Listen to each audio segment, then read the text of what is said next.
نحمده ونصلي على رسوله الكريم اما بعد فاعوذ بالله السميع العليم من الشيطان الرجيم بسم الله الرحمن الرحيم اللهم صل على محمد وعلى آل محمد وبارك وسلم الطلاق مرتان فإمساك بمعروف أو تسريح بإحسان اللهم صل على محمد وعلى آل محمد وبارك وسلم صدق اللہ العظیم و صدق رسولہ النبی الکریم۔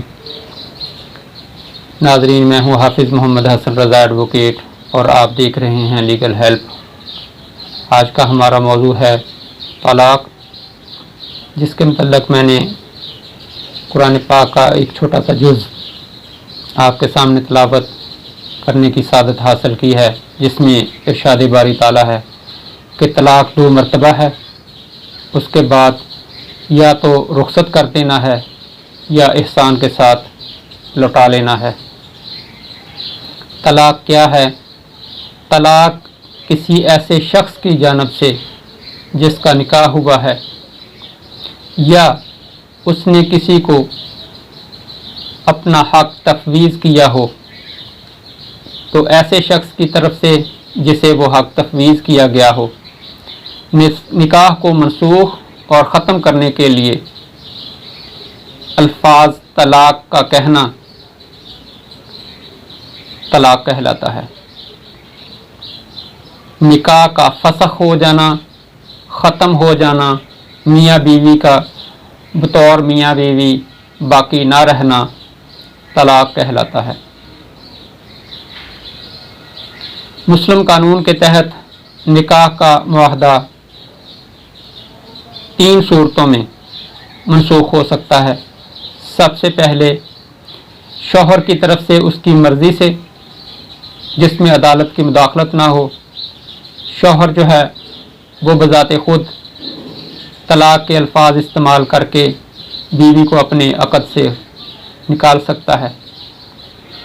شوہر اور بیوی دونوں کی باہم رضامندی سے شوہر اس نتیجہ پر پہنچا ہے کہ میں اندر حدود اللہ اس عورت کے ساتھ زندگی نہیں گزار سکتا، اور عورت جو ہے وہ بھی اسی نتیجہ پر پہنچی ہے کہ اندر حدود اللہ اس مرد کے ساتھ میرا نبھا ممکن نہیں ہے۔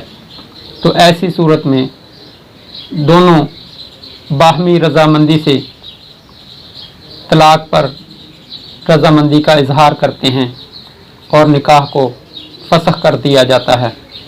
تو ایسی صورت میں طلاق وقوع پذیر ہو جائے گی۔ جبکہ تیسری صورت ہے کہ شوہر یا بیوی کی نالش پر عدالت کی ڈگری سے بیوی خود کو شوہر سے اس کی مرضی کے بغیر طلاق نہیں دے سکتی، کیونکہ طلاق دینا مرد کا حق ہے اور مرد کا ہی عمل ہے۔ بیوی بذات خود کو طلاق نہیں دے سکتی۔ صرف ایسا شخص خاوند کی جگہ پر طلاق کا اظہار کر سکتا ہے جسے طلاق کا حق تفویض کیا گیا ہو۔ یہ حق نکاح سے پہلے بھی تفویض کیا جا سکتا ہے اور بعد میں بھی کیا جا سکتا ہے۔ عدالت کے ذریعے عورت طلاق حاصل کرنے کے لیے دعویٰ تنسیخ نکاح دائر کرتی ہے، جس میں خلا کی بنیاد پر عدالت دونوں میں تفریق کر دیتی ہے اور عدالتی ڈگری سے طلاق واجب ہو جاتی ہے۔ جب تنسیخ نکاح شوہر کی طرف سے ہو تو اسے طلاق کہا جاتا ہے۔ جب باہم رضامندی سے ہو تو اسے فریقین کے درمیان معاہدہ کی شرائط کے حساب سے خلا یا مبارات کہتے ہیں۔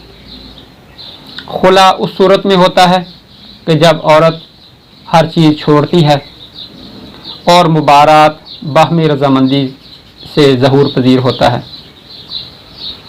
کوئی بھی صحیح العقل مسلمان جس نے بلوغ حاصل کر لیا ہے، اپنی بیوی کو جب کبھی وہ چاہے بغیر کوئی وجہ بتائے طلاق دے سکتا ہے۔